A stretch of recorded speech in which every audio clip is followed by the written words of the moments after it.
So welcome to the third lecture of chemical reactions and equations. तो previous lecture में हमने कुछ balancing की प्रॉब्लम्स की थी. हम नेक्स्ट मूव करते हैं toward the types of chemical reactions. देखिए the first category is the combination reaction. तो नाम से यहाँ पर हमें क्लियर होता है कि कॉम्बिनेशन हो रहा है यहाँ पर चीज़ों का, मतलब चीज़ें कंबाइन कर रही हैं. जैसे कि ए बी के साथ कंबाइन करके यहाँ पर सी बना रहा है. तो मतलब जब भी दो या दो से ज़्यादा कंपाउंड्स भी हो सकते हैं, एलिमेंट्स भी हो सकते हैं, तो मतलब दो या दो से ज़्यादा रिएक्टेंट्स कंबाइन करते हैं और एक नई चीज़ बनाते हैं, that's called a combination reaction. तो इसको समझने के लिए हम करेंगे activity number 4, adding calcium oxide to water and observing the change in temperature. तो देखिए इस डायग्राम में मेंशन किया कि किस तरह से आप ये एक्टिविटी कर सकते हैं. हम एक बीकर लेंगे, बीकर में कैल्शियम ऑक्साइड के कुछ जो सॉलिड होता है कैल्शियम ऑक्साइड, तो कैल्शियम ऑक्साइड के कुछ पीसीज ले लेंगे और धीरे धीरे उसमें वाटर ऐड करेंगे. तो वाटर ऐड करने के बाद हमें ऑब्जर्व करना है कि इस बीकर का टेम्परेचर कैसे चेंज हो रहा है. तो उसको हम टच करके देख सकते हैं कि गर्म हो रहा है या ठंडा हो रहा है. ठीक है, तो इस एक्टिविटी को एग्जैक्टली परफॉर्म तो हम यहाँ पर वीडियो पे नहीं कर सकते, but definitely we can watch a video जिस पे ये एक्टिविटी परफॉर्म की जा रही है. Okay, so will watch a video here. तो यहाँ पर आप इस क्विक लाइम में वाटर ऐड कर रहे हैं. क्विक लाइम क्या होता है? क्विक लाइम मतलब कैल्शियम ऑक्साइड को ही क्विक लाइम बोलते हैं. तो इसमें देखिए कि कितनी ज़्यादा हीट इसमें प्रोड्यूस हो रही है. ठीक है, दिख रहा है आपको. तो यहाँ पर इन्होंने रिएक्शन भी मेंशन किया कि calcium oxide plus water gives you calcium hydroxides. देखिए इस रिएक्शन में कॉन्स्टेंटली हम देख सकते हैं कि कैल्शियम ऑक्साइड वाटर के साथ रिएक्ट कर रहा है और इस केस में काफ़ी एक्सोथर्मिक रिएक्शन हो रहा है, दैट इज़ बहुत हीट रिलीज हो रही है. और यहाँ पर अब वाटर बॉयल करने लग गया है. ठीक है, तो इस रिएक्शन को देख के हम ये तो डायरेक्टली बता सकते हैं कि चेंज इन टेम्परेचर क्या होगा. तो definitely there will be a rise in temperature. ठीक है, तो अब कॉम्बिनेशन रिएक्शन के कुछ और एग्जांपल हम देख लेते हैं. जैसे कि अगर आप H2 gases plus Cl2 gas mix करते हैं तो 2HCl गैस बन सकते हैं. ठीक है, then H2 gas plus half O2 gas gives you H2O पानी. तो ये कॉम्बिनेशन रिएक्शन के एग्जांपल हैं. फिर nitrogen gas plus 3 mole of hydrogen gas gives you 2 mole of ammonia gas. तो यहाँ पर नाइट्रोजन और हाइड्रोजन कंबाइन करके अमोनिया बना रहे हैं. तो ये 3 कॉमन एग्जांपल हम नोट डाउन कर सकते हैं. ओके, तो you can note it down. अब देखिए ये जो हमने रिएक्शन किया एक्टिविटी 4 में, this is the reaction calcium oxide solid, जिसको क्विक लाइम भी बोलते हैं, and you have to remember this. तो calcium oxide plus water gives you calcium hydroxides. तो calcium hydroxide is called slaked lime. Exothermic reaction है. Exothermic reaction का मतलब होता है कि heat is released in this reaction. ठीक है, अब ये जो कैल्शियम ऑक्साइड है क्विक लाइम, ये हमें कैसे मिलेगा? देखिए मार्बल होता है. ठीक है, घरों में मार्बल यूज़ करते हैं. मार्बल का जो फॉर्मूला है दैट इज़ कैल्शियम कार्बोनेट. तो कैल्शियम कार्बोनेट का जो मिनरल नेम है दैट इज़ लाइमस्टोन. तो कैल्शियम कार्बोनेट को जब हम हीट करते हैं स्ट्रांगली, तब वो डिकम्पोज करता है कैल्शियम ऑक्साइड प्लस CO2 में. तो कार्बन डाइऑक्साइड गैस निकल जाती है बाहर और जो बचता है that is called quick lime और कैल्शियम ऑक्साइड. ठीक है, तो this activity is done. Now you can pause the video and note it down. Okay, अब नेक्स्ट देखते हैं कि अ solution of slaked lime that is calcium hydroxide produced by this reaction. ठीक है, जो भी हमने रिएक्शन पढ़ा कैल्शियम ऑक्साइड प्लस वाटर वाला, उसमें जो कैल्शियम हाइड्रोक्साइड बनता है that is called slaked lime, and this is use for white washing. तो घर में जो चूना करते हैं, वाइट वॉशिंग करते हैं, उसके लिए जो सॉल्यूशन बनता है वो सॉल्यूशन किसका होता है? It is a solution of slaked lime. ठीक है। अब the calcium hydroxide reacts slowly with the carbon dioxide in air to form a thin layer of calcium carbonate on the walls. देखो इस डायग्राम में यहाँ पर आप इमेज में देख सकते हैं कि जो ये फ्रेश यहाँ पर वाइट वॉशिंग कर रहे हैं, तो वाइट वॉशिंग जिस एरिया में अभी फ्रेश है ये उतना वाइट नहीं लगता, पर जिस एरिया में ऑलरेडी कर दी गई है वो धीरे धीरे वाइट होता जाता है। तो ऐसा क्यों होता है कि जब हम वाइट वॉशिंग कर रहे हैं उस टाइम वॉल्स उतनी सफ़ेद नहीं दिखती, पर 2 दिन के बाद अगर आप उन्हीं दीवारों को देखेंगे तो वो काफ़ी ब्राइट वाइट दिखाई देती हैं। तो 2 दिन में ऐसा हो क्या जाता है? क्योंकि जब हम कोटिंग कर रहे हैं, पेंट कर रहे हैं, सॉरी वाइट वॉश कर रहे हैं, उस टाइम वॉल्स वाइट क्यों नहीं होती? ठीक है, तो उसका रीज़न यहाँ पर उन्होंने एक्सप्लेन किया है कि जो कैल्शियम हाइड्रोक्साइड है जिसकी आप कोटिंग कर रहे हो, ये कैल्शियम हाइड्रोक्साइड एयर में प्रेजेंट कार्बन डाइऑक्साइड को एब्जॉर्ब करता है, जिससे कैल्शियम कार्बोनेट बनता है। वो कैल्शियम कार्बोनेट धीरे धीरे वॉल्स पे बनेगा, उसमें टाइम लगेगा।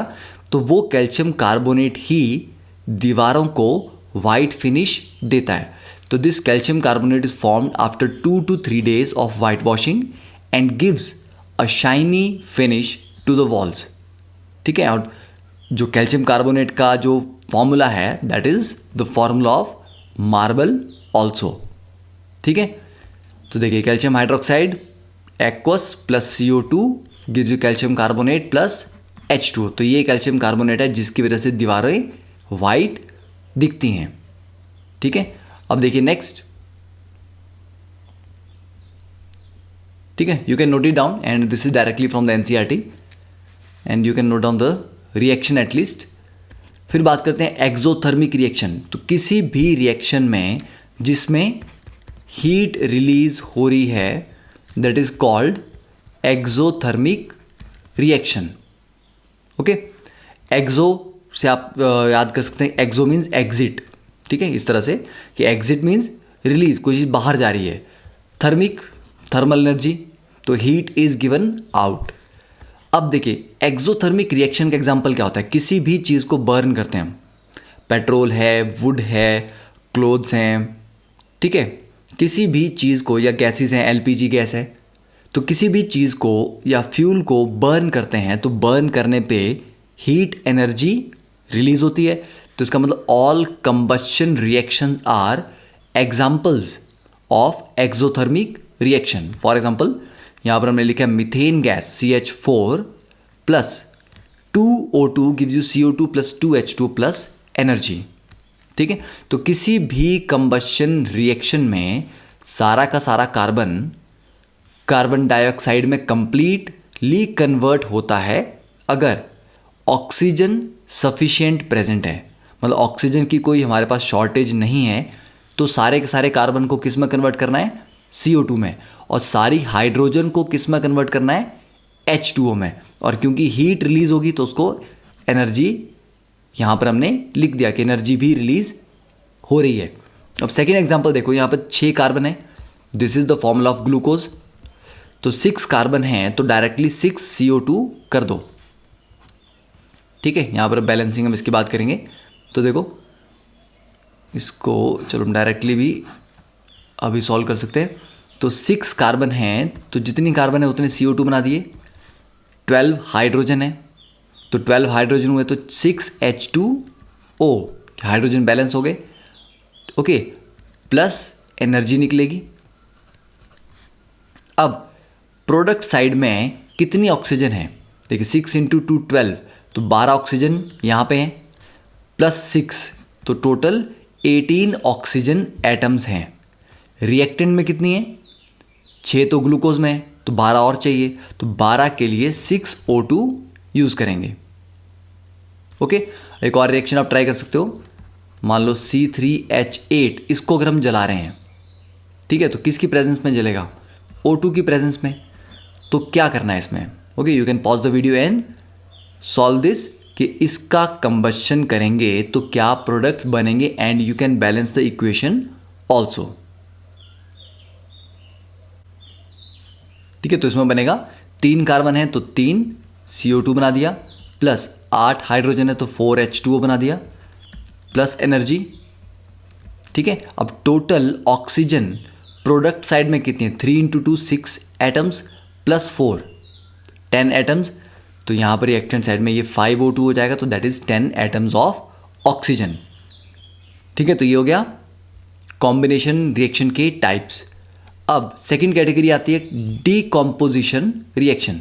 उल्टा, कॉम्बिनेशन में चीज़ें जुड़ के एक नया बना रही थी कंपाउंड, यहाँ पर एक कंपाउंड टूट के 2 या 2 से ज़्यादा कंपाउंड्स जनरेट करता है। ठीक है, तो फर्स्ट एक्टिविटी देखिए, heating FeSO4 iron sulphate crystals in a dry test tube. ठीक है, तो डिकम्पोजिशन रिएक्शन का किस तरह से रिप्रेजेंट करेंगे, A gives you B + C। तो A को आपने हीट किया, ठीक है, तो वो डिकम्पोज हुआ B + C में। फॉर एग्जाम्पल NH3 को डिकम्पोज अगर कराया जाए तो ये वापस, तो अमोनिया किससे बना होता है, नाइट्रोजन और हाइड्रोजन से। तो तोड़ोगे तो क्या बनेगा, फिर से नाइट्रोजन और हाइड्रोजन। कैल्शियम कार्बोनेट हमने देखा था कि वो टूटता है तो calcium oxide solid plus CO2 gas बनती है। तो ये भी एक तरह का डिकम्पोजिशन रिएक्शन है। ठीक है, तो अब जो हम एक्टिविटी करने वाले हैं उसमें क्या करना है, इस तरह का सेटअप होगा। ठीक है, we have to take a burner. Burner के ऊपर हम एक ड्राई टेस्ट ट्यूब में आयरन सल्फेट के यहाँ पर क्रिस्टल्स लेंगे और इसको हीट करेंगे। But you have to make sure के do not point the mouth of the boiling tube at your neighbours और योर सेल्फ, कि ट्यूब का जो मुंह है वो आपकी तरफ या आपके दोस्तों की तरफ नहीं होना चाहिए, बिकॉज इसमें से कुछ गैसेज निकलेंगी, दे मे बी पॉइजनस ऑल्सो। ठीक है, या आपको थोड़ा डिजीनेस उनसे हो सकती है। ओके, तो यहाँ पर फेरस सल्फेट के क्रिस्टल्स हमने डाले हैं। तो फेरस सल्फेट के क्रिस्टल्स इस कलर के होते हैं, these are the crystals of ferrous sulphate, green colour के होते हैं। तो यहाँ पर हम सबसे पहले एक वीडियो देखेंगे जिसमें ये रिएक्शन दिखाया गया है, फिर हम देखते हैं कि ये किस तरह से रिप्रेजेंट किया जाता है, कि इक्वेशन इसमें क्या बनती है। Okay, so watch the video here.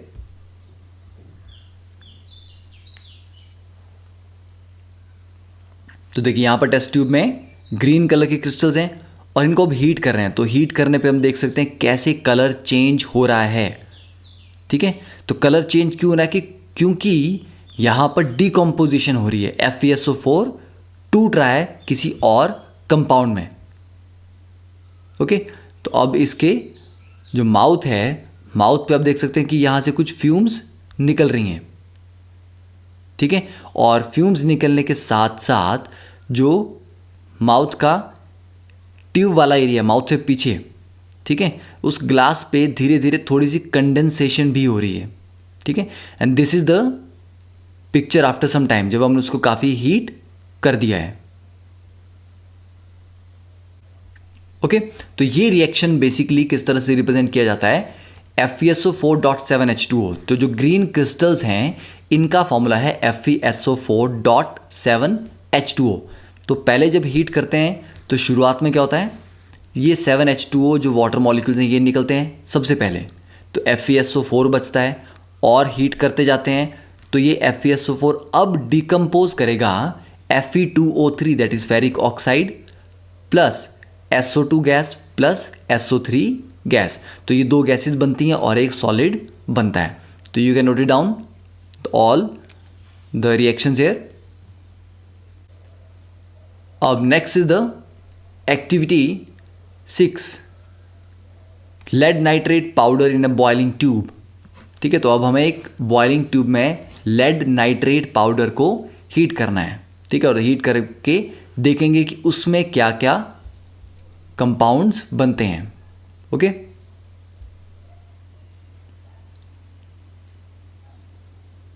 तो देखिए this is the thermal decomposition of lead nitrate. So material required is lead nitrate only.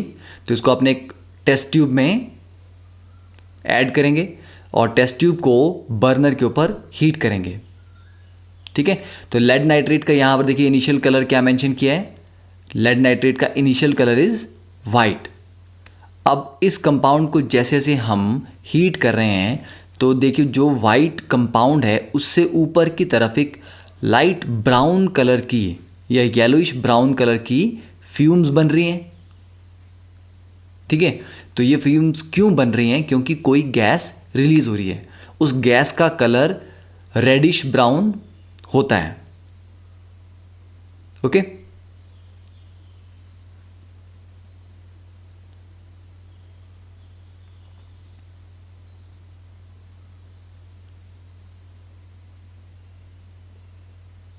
अब यहां देखते हैं कि ग्लोइंग स्प्लिंट रीइग्नाइट्स,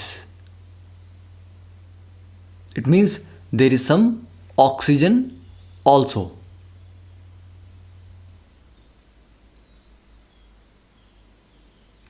तो यहां पर हम देख सकते हैं कि किस तरह से इसका कलर वाइट से चेंज हो गया है। ठीक है, तो दिस इज द रिएक्शन। तो इस रिएक्शन को इस तरह से इक्वेशन में रिप्रेजेंट कर सकते हैं कि 2 molecules of lead nitrate solid heat करने पे लेड ऑक्साइड बनाते हैं जो कि येलो कलर का कंपाउंड है, plus nitrogen dioxide NO2 gas जो कि रेडिश ब्राउन या ब्राउन कलर की गैस होती है। तो आपको ये याद भी रहेगा कि NO2 का कलर क्या होता है, it's a brownish reddish brown colour की गैस होती है, प्लस O2 बनती है। तो इस पे क्वेश्चन कैसे कैसे पूछा जा सकता है? एक तो ये पूछा जा सकता है कि लेड नाइट्रेट को हीट करने पे किस किस कलर की चीज़ें मिलती हैं। तो एक येलो कलर का लेड ऑक्साइड मिलता है सॉलिड और ब्राउन कलर की गैस। तो क्वेश्चन ऐसे भी आ सकता है कि ब्राउन कलर का सॉलिड प्लस येलो गैस या yellow solid plus brown gas. एक और क्वेश्चन ऐसे पूछ सकते हैं कि कितनी गैसेस इसमें बनती हैं? 2, एक NO2 बनती है और एक O2 बनती है। एक और क्वेश्चन ये पूछ सकते हैं कि अगर इस रिएक्शन में 10 लीटर O2 जनरेट हुई मान लो, तो NO2 कितनी जनरेट होगी? तो NO2 बैलेंस्ड इक्वेशन से 4 गुना बन रही है। 4 मोल NO2 के बनते हैं तब 1 मोल O2 का बनता है। तो ये चीज़ें आपको याद भी रखनी है कि कितनी अमाउंट एक गैस का बन रहा है और कितना अमाउंट दूसरी गैस का बन रहा है और उनके कलर्स क्या हैं। Okay, now you can note down the equation. Now next move on to the activity number 7, that is electrolysis of water। देखो इलेक्ट्रोलाइसिस ऑफ वाटर सिंपल है, ये सेटअप आप डायरेक्टली NCERT में पढ़ सकते हो। तो इस रिएक्शन में या सेटअप में क्या किया हमने, एक मग लिया प्लास्टिक का, उसमें यहाँ बॉटम पे 2 होल्स किए, होल्स में हमने रबर स्टॉपर लगाए और उसके थ्रू ग्रेफाइट रॉड इंसर्ट की। This is the graphite rods. ये क्या काम करेंगी, ये इलेक्ट्रोड की तरह काम करेंगी जब इनको हम बैटरी से कनेक्ट करेंगे। ठीक है, तो जो एनोड है this is the positive and, जो पॉजिटिव साइड से कनेक्ट हुआ है। कैथोड होता है जो बैटरी के नेगेटिव साइड से कनेक्ट होता है, तो दिस इज द कैथोड। ठीक है, this is the cathode, this is the anode. अब इस मग में हमने पानी डाला, ऊपर से इसको फिर टेस्ट ट्यूब से कवर कर दिया और फिर बैटरी का जो स्विच था उसको ऑन कर दिया। तो इसमें कुछ रिएक्शन होगा। अब जब हम बात करते हैं electrolysis, what is the meaning of electrolysis? It is electricity and lysis. Lysis का मतलब होता है टू ब्रेक अपार्ट, तो किसी चीज़ को तोड़ना। ठीक है, किससे तोड़ रहे हैं हम? इलेक्ट्रिसिटी यूज़ करके। तो इलेक्ट्रिसिटी के फ्लो से अगर हम किसी चीज़ को तोड़ते हैं दैट इज कॉल्ड इलेक्ट्रोलाइसिस। तो किसको तोड़ रहे हैं हम? वाटर को। तो it is the breaking of water molecules in the presence of electricity. ठीक है, तो ये आप पॉइंट्स पढ़ सकते हैं कि हमने क्या क्या किया, कैसे किया। क्या किया इंपॉर्टेंट नहीं है, इंपॉर्टेंट है कि इस रिएक्शन में फाइनली क्या हो रहा है। ठीक है, तो उसको हम यहाँ पर इस वीडियो में ऑब्जर्व कर सकते हैं। तो हमारे पास एक यहाँ पे कंटेनर है, ठीक है, प्लास्टिक का, और इसके बॉटम में हमने 2 पिन्स इंसर्ट किए हैं। देखो इलेक्ट्रोड ज़रूरी नहीं है कि ग्रेफाइट का ही होना चाहिए। ठीक है, इलेक्ट्रोड बस एक कंडक्टिंग मेटल होना चाहिए, मतलब कंडक्टिंग चीज़ होनी चाहिए। ग्रेफाइट भी कंडक्ट करता है, मेटल्स भी कंडक्ट करते हैं। ठीक है, तो मेटल भी आप ले सकते हो। अब देखो इसमें इन्होंने पानी डाल दिया और डायरेक्टली पिन्स को बैटरी के टर्मिनल्स के ऊपर रखा है, तो बैटरी डायरेक्ट कनेक्ट हुई, सर्किट कंप्लीट हुआ। ओके, अब यहाँ पर रिएक्शन हो रहा है। अब रिएक्शन में हम देख सकते हैं कि दोनों ट्यूब्स में कुछ गैस जनरेट हो रही है, ठीक है ना, कुछ बबल्स चल रहे हैं, निकल रहे हैं, ठीक है। तो ये जो बबल्स बन रहे हैं, जो वाटर को आप ब्रेक करोगे तो वाटर किस में ब्रेक होगा? वाटर बनता किससे है? H2 और O2 से। तो जब वाटर को ब्रेक करेंगे तो भी H2 और O2 ही रिलीज होगी, ठीक है। तो दिस इज डन। अब हम इसमें देखते हैं कि H2 और O2 जब रिलीज होती है तो होता क्या है। तो देखो 2H2O gives you 2H2 plus O2, मतलब 2 वॉल्यूम हाइड्रोजन गैस निकलती है तो 1 वॉल्यूम ऑक्सीजन गैस निकलती है। मतलब ऑक्सीजन हमेशा हाइड्रोजन से हाफ होती है, ठीक है। तो volume of H2 is double of volume of O2 gas. तो ये याद रखना कि दोनों में जो गैसेस बनी वो बराबर नहीं बनती, हाइड्रोजन डबल बनती है, ठीक है। तो ये क्लियर हो गया। और हाइड्रोजन गैस कहाँ बनती है? ये बनती है कैथोड पे, ओके। और ऑक्सीजन गैस बनती है एनोड पे। तो क्यों बनती हैं ये हम बाद में पढ़ेंगे, maybe in the higher classes. तो अभी के लिए आप याद रख सकते हो कि कैथोड पे रिडक्शन होती है और वहाँ पे हाइड्रोजन गैस रिलीज होगी, एनोड वाले पे ऑक्सीजन गैस रिलीज होगी, ठीक है। तो which gas is present in each test tube, ये हम मेंशन कर सकते हैं किस किस इलेक्ट्रोड पे कौन कौन सी गैस बन रही है। Clear? So that completes today's lecture. Next lecture we will start with the activity number 8. Okay, thank you. Have a nice day.